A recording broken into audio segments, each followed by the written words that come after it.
Kembali bersama anda dalam Saat Pagi Malaysia dan seterusnya kita akan bawakan topik yang berkisahkan keusahawanan. Ya, kalau tadi tu kita cerita tentang tak sempat nak lipat baju boleh hantar tapi jauh sangat saya nak hantar tu. Okey. Lebih baik lipat sendiri. Lipat sendiri je lah. Kalau dari KL nak hantar ke Kuantan. Jauh perjalanan tu.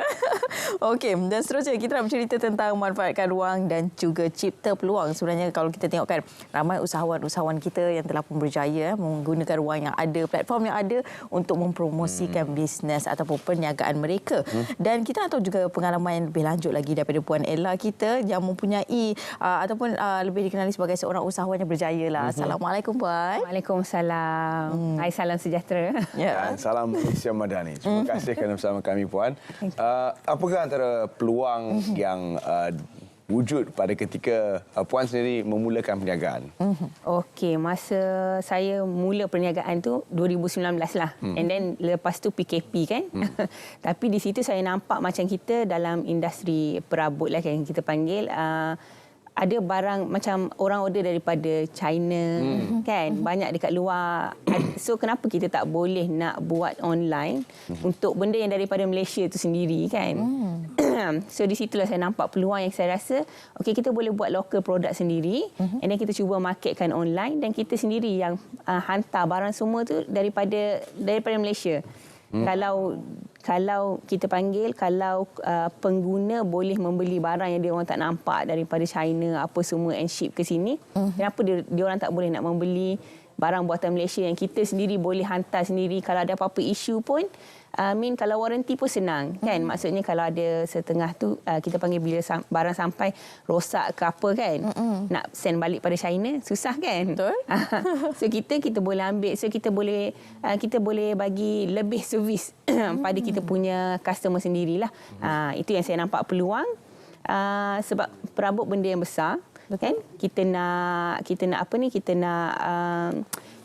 nak ship, nak buka kedai apa semua tu bukan satu yang mudah kan. Kita nak ada space yang besar, sewa pun besar. Tapi kita tengok peluang, saya nampak kat situ barang daripada orang berniaga kan, ambil daripada China boleh hantar, so why not kita buatkan benda tu secara online. So di situlah saya nampak peluang dan saya cuba grab that opportunity lah. Jadi zaman PKP memang sesuatu yang mencabar. Bagaimana Puan wujudkan sistem dalam talian untuk membolehkan perniagaan seumpama itu berjalan? Okey, masa tu saya start dalam era PKP lah senang ceritakan. So saya pun rasa itu adalah salah satu opportunity yang saya dapat sebab semua orang masa tu duduk on phone. Ya. Betul. Kan, duduk on phone and then tak payah bayar duit kereta, tak payah bayar duit rumah. Masa tu ada moratorium kan. Di situ di kala saya pun ada begini, masa tu rasa mesti tak ada orang yang nak membeli kan. Tapi sebenarnya ada. So bila saya nampak orang semua dekat phone, so kita pun masa tu pun kita ada Instagram, Facebook. So saya banyak ambil gambar-gambar inspirasi, gambar-gambar rumah customer yang mana yang sebab kita dah kena switch kan, betul-betul online kan, sebab tak boleh nak buka apa. Dulu saya pergi ke rumah lah, bawa beg katalog kan. Fizikal walaupun kan? Online, tapi kita masih lagi pergi ke rumah-rumah kan. Kita bawa beg untuk tengok colour apa semua kan. So saya nampak okey, so saya bagilah inspirasi, tengok rumah customer. So lama-lama bila dia on phone, kita try, dia tengok okey, tengok ada lagi. So after a month dia order lah. Macam tu. Saya rasa itu yang kita panggil yang media sosial yang boleh membantu kita lah. Sebenarnya banyak opportunity kalau sebab media sosial ni kita reach dia besar kan. Betul. Sama macam TV lah, tapi TV ni lagi besar kan, tapi media sosial tu lebih mudah. So orang scroll so kita lah macam mana kita as a pemilik bisnes, macam mana nak grab that opportunity untuk customer tu pilih kita lah. Betul, saya kira kan time ialah zaman PKP tu kan, itu adalah ketika orang rasa macam tak tahu nak buat apa selain daripada memasak, orang boleh kemas rumah kan. Betul. Itu antara peluang yang baik juga lah kan. Maksudnya dia akan nampak rumah dia kan. Betul, itu je ruang yang ada kan. Jadi kita akan manfaatkan ruang yang ada. Jadi ketika itulah juga Puan mengambil peluang yang ada untuk berkongsi antara produk-produk yang ada dan juga kalau boleh Puan kongsikan dari segi pemilihan produk lah ataupun perabot dengan kawasan-kawasan rumah. Sebab kadang-kadang kita ni suka perabot-perabot tertentu tapi mungkin keluasan rumah di ruang tamu tu agak tak sesuai kan. Jadi bagaimana nak dapatkan tips tu? Itu juga yang macam kita panggil opportunity jugalah yang kita bila kita tengok orang lain semua jual set. Kan kita ambil 3 plus 2 plus 1. Betul. Tapi saya nampak okey sebenarnya customer tak memerlukan pun 3 plus 2 plus 1.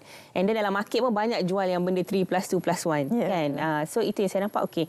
Tak, sebenarnya sebab kita ada kilang sendiri kan. So kita cakap okey why not kita just open to customer. Dia nak ambil 2 seater ke, dia nak ambil 1 seater ke, kalau dia rasa rumah dia kecil, dia ambil 2 seater dulu. Kan, kalau dia rasa dia tak ada bajet, dia ambil 3 seater dulu. Nanti dia dah ada bajet, dia tambah balik yang 2 seater ke mana dia nak tambah kan. So itu yang saya nampak opportunity juga yang orang lain tak ada, yang kita adakanlah masa tu. Itu dia. Penting tu kan. Dari segi sesuaikan warna dan sebagainya. Bagaimana untuk wujudkan pilihan yang pelbagai? Pilihan yang pelbagai maksudnya bagi choice lebih banyak pada customer. Sebab dari segi manufacturer, kita nak buat semua baru nak pasar akan memakan masa. Jadi bagaimana nak bagi pilihan kepada customer? Okey, sebab itulah kita bila saya nak bagi sesuatu yang you boleh pilih, you boleh ni, you boleh pilih color, you boleh pilih design. So kita nak macam customer bagi kita masa untuk kita siapkan sofa. So kita ada gap. Kita tak ada buat ready stock. Kita memang buat custom made. Sebab memang kita custom made. So dia akan dapat apa yang dia nak, colour yang dia nak, design yang dia nak. Dia nak mix match macam mana. Tapi dia bagi time frame lah untuk kita siapkan sofa. So daripada dia kena terimalah kita punya time frame kan. Sebab daripada China pun kalau tunggu pun sebulan 40 hari juga kan. Tapi this one made from Malaysia. Dia punya colour, dia punya nak mix custom dengan lah, kan? Custom.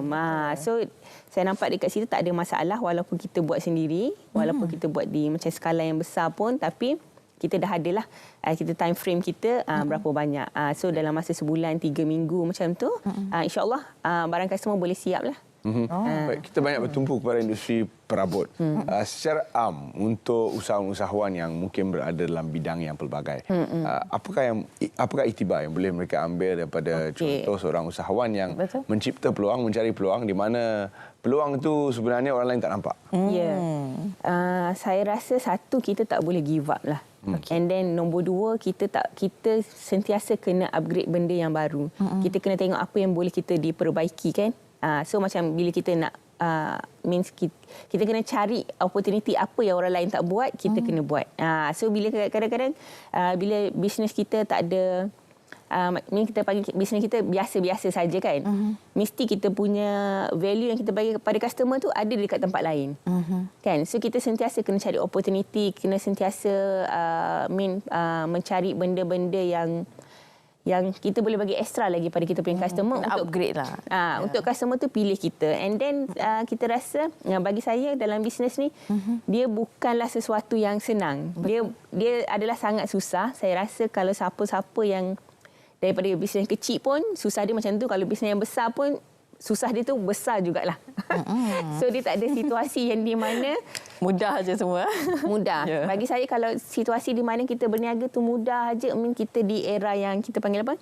Bila kita benda tu stagnant, so maksudnya kita di comfort zone lah. Bila comfort zone, sesuatu boleh macam ni cakap boleh berlaku sekelip mata macam tu kan. Macam apa betul. So tak ada di era comfortable tu, tak ada. Bisnes mesti sentiasa macam kita bekerja dengan orang lah kan. Kita walaupun kita business owner, tapi kita kena ada, kita pakai apa? KPI kita sendirilah. As business owner kan. Betul. Kita kena ada target kan. Kita kena ada target kita. So kita kena ada KPI kita sendirilah as a business owner. Kalau kita okey, aku business owner, akulah bos kan, relax macam tu kerja kan. Semua harapkan staff macam tak boleh. Betul. Tak boleh. Betul. Kalau kita rasa kita ada staff, kita bayar staff, tak, sebenarnya it doesn't work that way lah. Kita mesti kena ada effort juga kita as a driver of the company kan. Okey.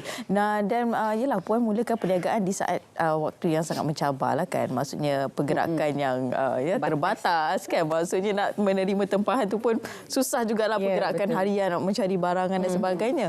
Jadi bagaimana pada awal cabaran yang Puan hadapi ketika awal perniagaan ini? Saya ceburi bidang yang kita panggil tak ramai orang kita yang ceburi. So memang banyak isu. Tapi banyak isu. Banyak sangat banyak kan. Tapi sebab saya pun nampak opportunity ni, saya nampak kenapa tak ada orang kita yang betul-betul buat branding semua ni kan. So saya nak juga benda tu berjaya lah. Kita panggil, kita nak juga benda tu berjaya. So segala cabaran tu saya rasa memang banyak cabaran kan. Daripada stok, daripada staff kan, kita tahulah, daripada space kan, daripada kita panggil kita punya keuangan semua tu kan. So semua tu kena disusun dengan cantik lah. And then kita pun as a business owner, kita punya mental tu kena kuat sikit lah kan. lebih banyak aku. Okey. Sebab kita bila ada isu pun kita tak boleh nak tunjuk dekat staff kan. Bila keadaan yang mencabar, kita tunjuk kita ni pula yang down, lagilah staff akan jadi Down juga lagi. lagilah staff kita akan jadi lebih down kan. So kita as a business owner ni, isu tu memang saya bagi tahu, cabaran tu memang banyak lah kan. Cabaran sentiasa ada cabaran kan. Betul. Nak buat saya sikit pun cabaran juga. Yang saya makin besar ya, betul. Kan? Okey, wow, itu dia, bukan mudah Bukan senang nak jadi senang tau. Terinspirasi kita mendengar luahan daripada seorang usahawan yang memulakan perniagaan pada ketika kita berdepan dengan pandemik. Ya, betul. Cabaran yang cukup besar buat kita semua. Okey, terima kasih kita ucapkan kepada Puan Nur Laila Alwi, merupakan usahawan ataupun peniaga dan juga ataupun lebih dikenali sebagai Puan Ella lah. Ya. Okey.